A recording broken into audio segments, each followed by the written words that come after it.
Isn't it interesting how work issues and money issues always lead to political unrest?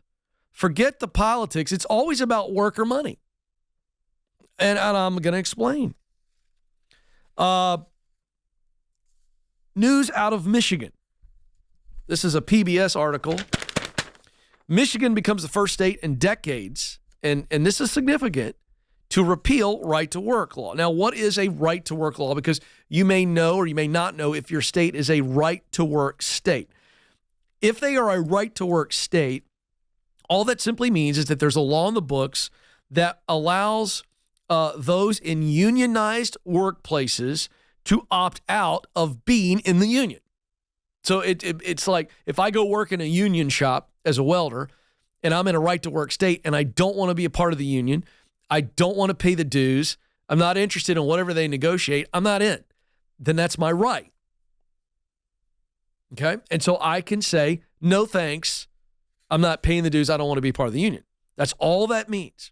Well, the legislators and the governor, the Democrat legislators and Democrat governor, which again, this is no secret, unions have always been a part of the Democratic apparatus. The Democratic Party has always been very supportive of unions.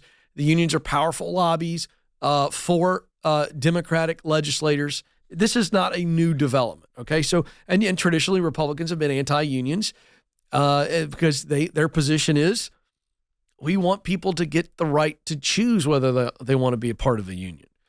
And when you have unions, you begin to restrict a lot of things. I'll explain that in a second.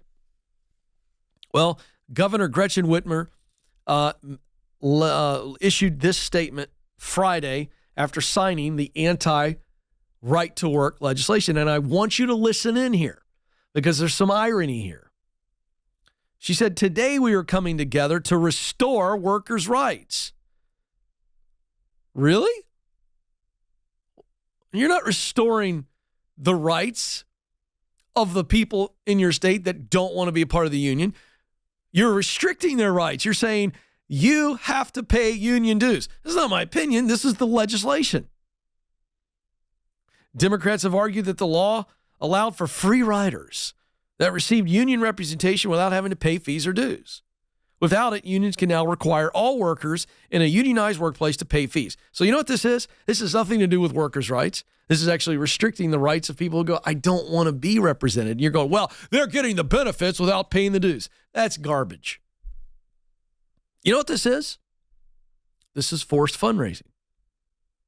It's forced fundraising. Unions have become very powerful political organizations. So what's the potential downside for the state of Michigan? Because these things have economic impact, and you need to be aware of this. Because other states around Michigan have right-to-work laws, the argument is that this repeal will lead to Michigan becoming less attractive to businesses and will lead to forced union membership. Well, it's going to lead to forced union membership. That's what the legislation says. So, there is some distrust here between union members, non-union members, union leaders, and workers that don't want to pay the dues. A lot of tension here. But that's going on in Michigan, and it's very interesting. I think you're seeing a rebooted fervor, if you will, or passion behind expanding unions. We've talked about it on this program. So where's this coming from and why am I talking about it? Where this is coming from is a widening gap between the worker and the leader. And it's not just in the United States. Folks, this is a result of really weak and sometimes awful leadership for decades upon decades upon decades, where people don't feel valued. And when they don't feel valued, they start to look for other ways to feel valued. And this is where unions get breath and life. Hey, the man's going to screw me, so let's band together to fight the man. Well, let me tell you something. It's expanding across the globe. I don't know if you're paying attention to the news. Let me just give you 3 quick examples. There have been French protests that I don't think have gotten truly violent towards people, but they're burning stuff in the street. It's scary stuff in Paris. Why? Because Macron, the president of France, recently said we are going to force through an expansion of the retirement age. In other words, we're going to put 2 more years on it. So you can't get retirement benefits through the state, the government, for 2 more years. They're adding 2 more years of work. And what's happening? People are angry. They're headed to the streets. This is tension with work. These are not people who see work as something they enjoy doing. These are people who see work as a necessary evil. Now, how about Israel?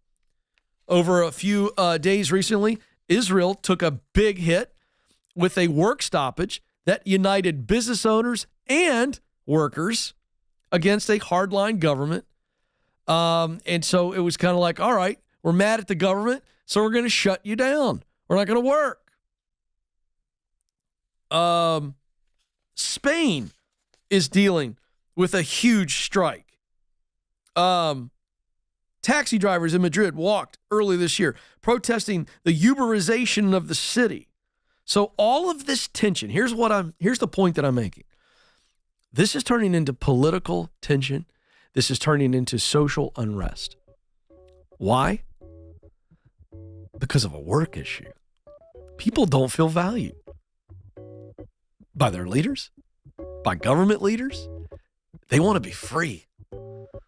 And this all comes down to how people are treated at work. We have a leadership crisis, and it's about to blow up on us.